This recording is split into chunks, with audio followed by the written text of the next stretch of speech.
Sebelumnya, kita sudah belajar beberapa organisasi pergerakan nasional di Indonesia. Nah, kali ini kita masih melanjutkan pokok bahasan yang sama mengenai organisasi pergerakan nasional di Indonesia. Kelima, Trikoro Darmo. Pada 7 Maret 1915, sejumlah pemuda berkumpul di gedung Stovia, Jakarta. Nah, mereka bermaksud untuk mendirikan suatu organisasi yang merupakan tempat latihan bagi calon-calon pemimpin bangsa atas dasar cinta tanah air. Organisasi ini dikenal dengan nama Trikoro Darmo. Ketuanya adalah Satiman Wirjo Sanjojo dengan Wakil Ketua Suradi Wongsonegoro dan Sekretaris Sutomo.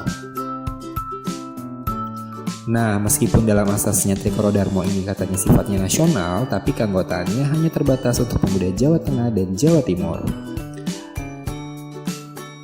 Kemudian, pada Kongres Trikoro Darmo yang pertama di Solo tahun 1918, nama Trikoro Darmo berubah menjadi Jong Java dan tujuan organisasi diubah menjadi membangun persatuan Jawa Raya. Sementara pada Kongres ke-8 pada 28 Desember 1925 hingga 2 Januari 1926 di Bandung, Jong Java ikut serta dalam melaksanakan persatuan dan cita-cita Indonesia dengan memasuki gelanggang politik.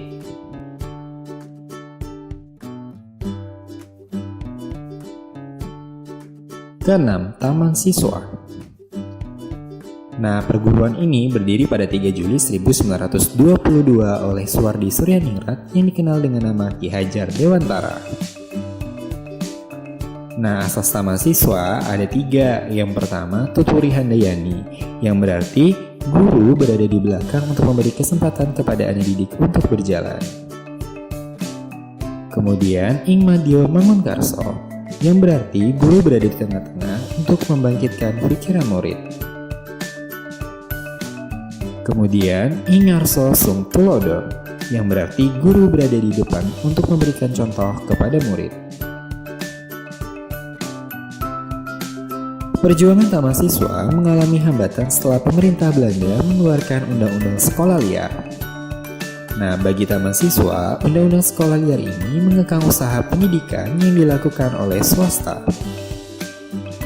Oleh karena itu, taman siswa mengajukan agar undang-undang ini dihapus. Kehadiran taman siswa sangat penting dalam organisasi pergerakan nasional di Indonesia. Dan hasilnya pada 1933, Undang-Undang Sekolah Liar itu resmi dicabut.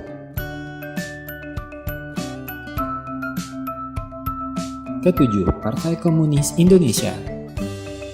Pada tahun 1913, paham Marxisme mulai masuk ke Indonesia yang dibawa oleh Sneflit.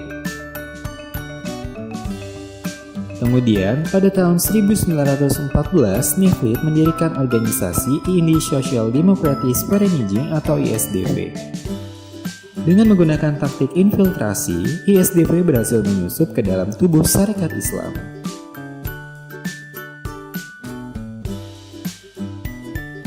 Nah, pada Kongres ke-7 pada tahun 1920, dibicarakan usul tentang penggantian ISDV menjadi Partai Komunis Hindia.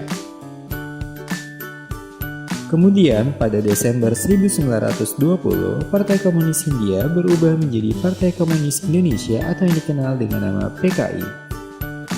Kemudian pada 13 November 1926 terjadi pemberontakan PKI di Jakarta yang dikenal dengan peristiwa pemberontakan 1926. Kemudian disusul pemberontakan di Jawa Barat, Jawa Tengah, dan Jawa Timur. Nah, pemberontakan di Jakarta ini berhasil ditumpas hanya dalam waktu 1 hari, dan pemberontakan di seluruh Jawa berhasil ditumpas hanya dalam waktu 1 minggu. Sementara itu di Sumatera Barat terjadi pemberontakan pada 1 Januari 1927, tetapi dapat segera ditumpas. Akhirnya, banyak pengikut PKI yang berhasil ditangkap dan dipenjarakan, dan PKI pun dinyatakan sebagai partai terlarang.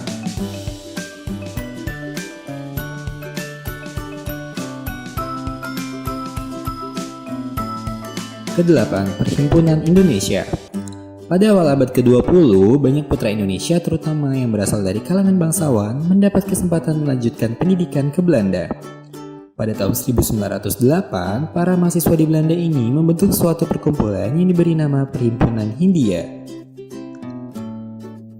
Kemudian pada Januari 1924, nama Perhimpunan Hindia diubah menjadi Perhimpunan Indonesia. Sejak saat itu, sikap politik Perhimpunan Indonesia berubah dari kooperatif dan non-kooperatif dan tumbuh menjadi organisasi nasional demokrasi dan anti-kolonial dengan menjalin kerjasama dengan organisasi sejenis dari negara-negara koloni di Asia dan Afrika. Pada Juni 1925, Perhimpunan Indonesia mengutus Budiarto, Sartono, dan Arnold Monomutu menyebarluaskan propaganda Perhimpunan Indonesia di Indonesia melalui majalah-majalah dan buku-buku. Pada April 1927, beberapa tokoh pergerakan nasional membicarakan situasi politik Indonesia sekaligus memberikan ide pembentukan sebuah partai nasional di Rumah Soekarno di Bandung.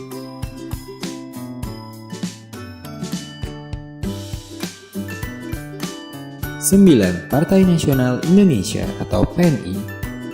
Pada 1925, Insinyur Soekarno mendirikan suatu kelompok belajar di Bandung.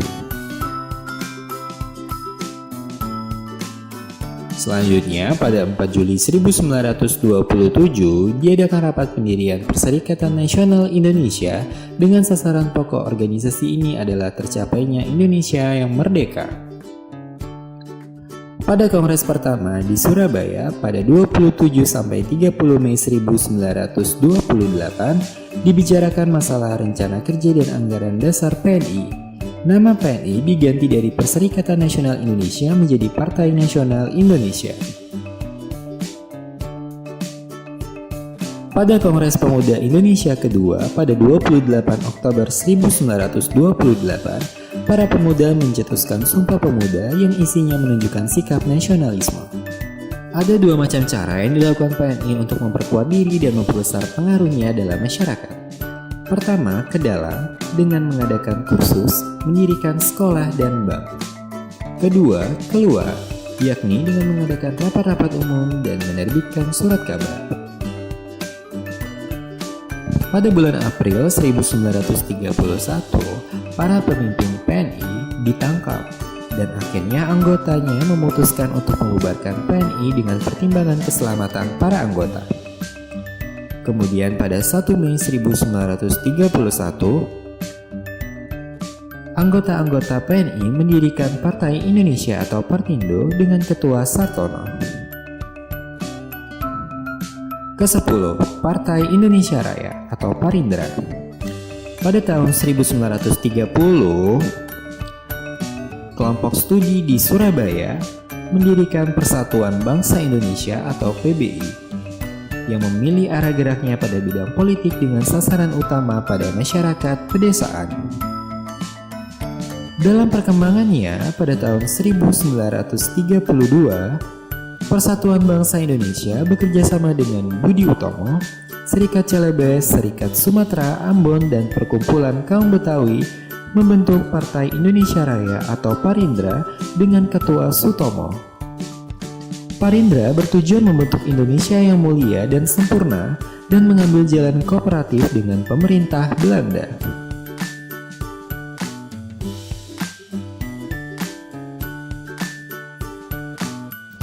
Sebelas, Gabungan Politik Indonesia atau GAPI.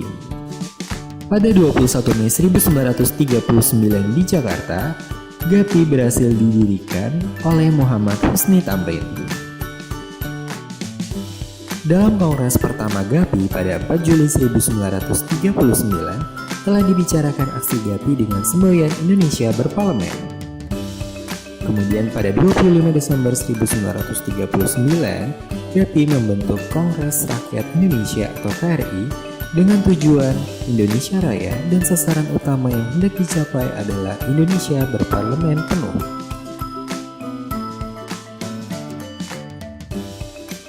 Nah, demikian video kali ini. Jangan lupa like dan subscribe biar kamu gak ketinggalan video selanjutnya.